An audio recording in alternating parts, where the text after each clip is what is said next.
for the whole cast, how would you describe the atmosphere on set while filming such an intense project? Did you encounter something strange in the neighborhood? Who you gonna call? Ghostbusters. Did you encounter something strange or unexplainable while doing Wag Kang Titingin? Meron ba kayong mga tipong mga creepy stories? Alin parang nakikita kong handa ka ng sumagot? Meron na dito handang sumagot kasi na-experience niya. Go, Sophie. Oh, si Sophie pala. Grabe pa rin ang version ng kwento ah. Ha? Sana nga ipakita eh. Yeah. Pwede po kasama sa end credits. Wow! Para may proof. Hindi, pero totoo po kasi, meron akong scene na kinakalagkat. Spoiler yun ah, kinakalagkat ako. So, ito yung shot ng camera, tapos pag ganun. So, syempre, walang tatayo na kahit sino doon. Kasi clear the set, walang tao, di ba? Bago po mag-take, lalo pelikula. So, alam na lahat ng crowd yun na wala talaga dapat tao doon. Tapos nung nagpapan yung camera, nag-cut kasi may dalawang nakatayo.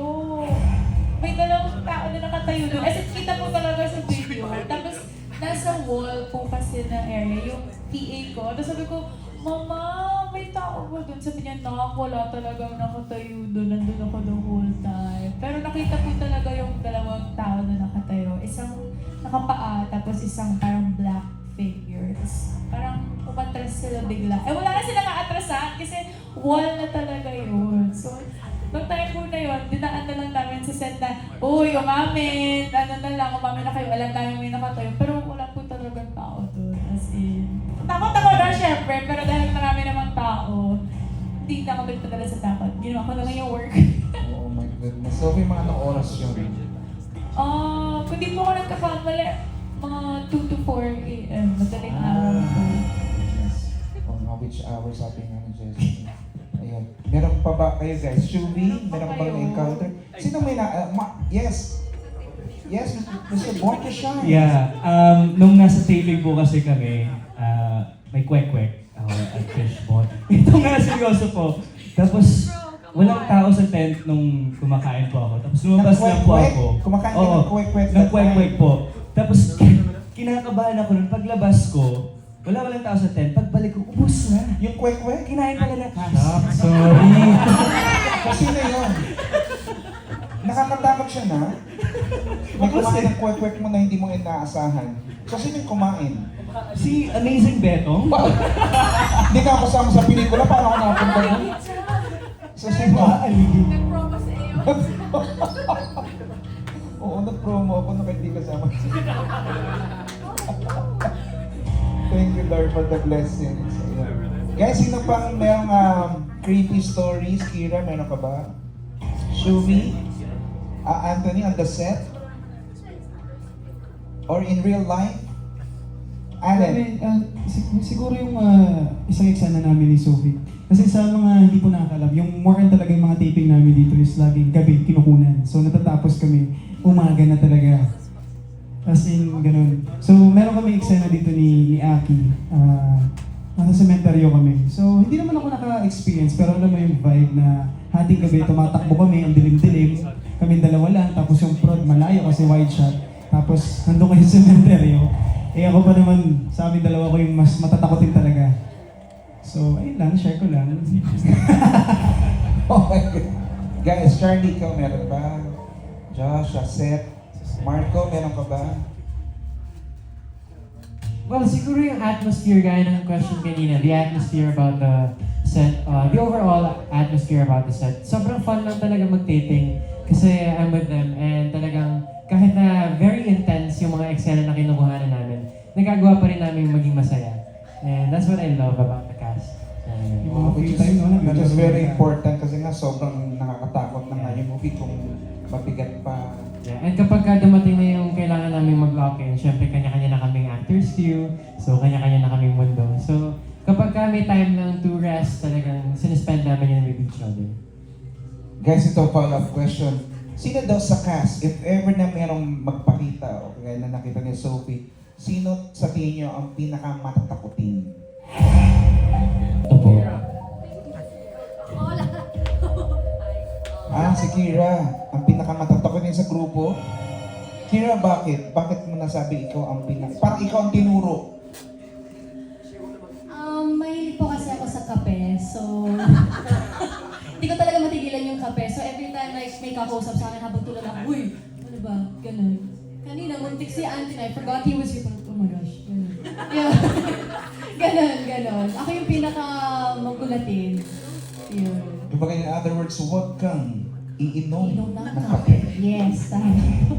Sino pa guys ang, aside from Kira, sino pang matatakot? Charlie! Charlie, paano mo Oh my nasa... God, yeah! We were Totoo ba na friends matatakotin ka? Oh yeah. Miss Rose yung EP namin, she pranked us Sa on Ate Rose. set.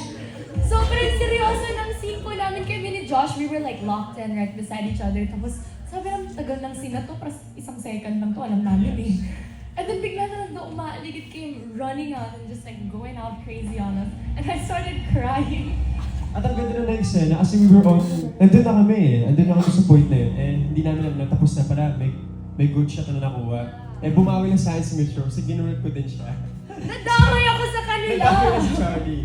And ako, I'm actually very matakotin. Like, even Josh started scaring me at EBB. I really would just start crying po talaga whenever I get scared na sobrang intense. So, yeah, Miss Rose, and even just... I hate you, Josh. Even just filming this and getting scared, I do get very, very emotional. I'm not sure if it's like a childhood thing or is it an acting thing.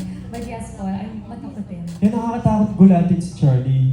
Kaya hindi ko na siya ginugulat. Si Kira okay lang, sisigaw lang siya eh. Tapos mananakit. Pero ito, Mga hampas. oo, hampas na ako. Pero si Charlie, paano pag Pero si natakot? Charlie pa natakot. Tapos she's gonna go like into a fetus. Ah. And she could be like, as in sobrang nakakatakot. Parang ako yung natatakot pag ginunod ko siya eh. Embarrassing. So yeah, she gets really scared. In other words, Oo. Charlie, huwag kang matakot at maging fetus.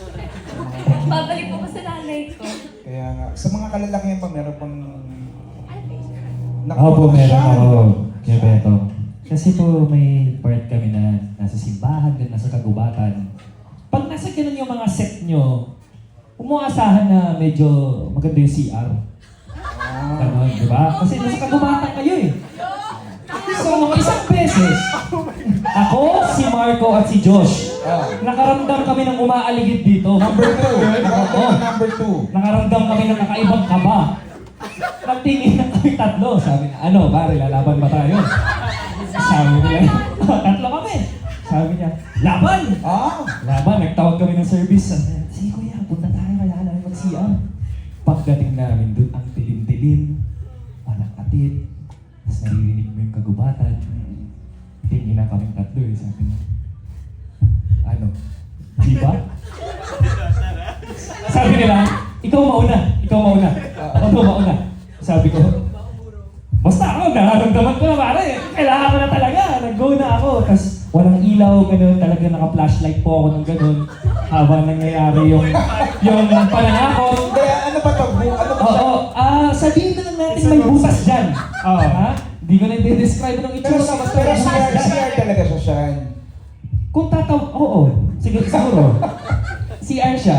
Basta kwarto siya may butas sa sahig. Tapos, andun kami, paglabas ko po ng CR, bumalik na po sila sa tent na wala na po yung van. No, mag-isa na lang si Sean. Mag-isa na lang po ako. Sa roadside. Oo. So, hindi ko nila- Iniwan nila ako, so sila hindi nila kinaya. Oo. Nagpigil na sila hanggang natapos yung taping. Oo. So sila yung mga tunay na matatakotin. So, Oo. in other words, Naiwan ako isa. ang paninindigan ni Sean, huwag kang maging choosy, lalo na number 2 na number 2 ka na. Tama. Diba? Oh my goodness. Yun po ang kwento namin. Ang Thank dami you. po nating mga nandito ng mga kaibigan. At guys, ito pa, meron pa si Allen, naku, matatakot din. Sophie, syempre ikaw, madalas mo kasama, paano mo nasabi na matatakot din talaga si Allen?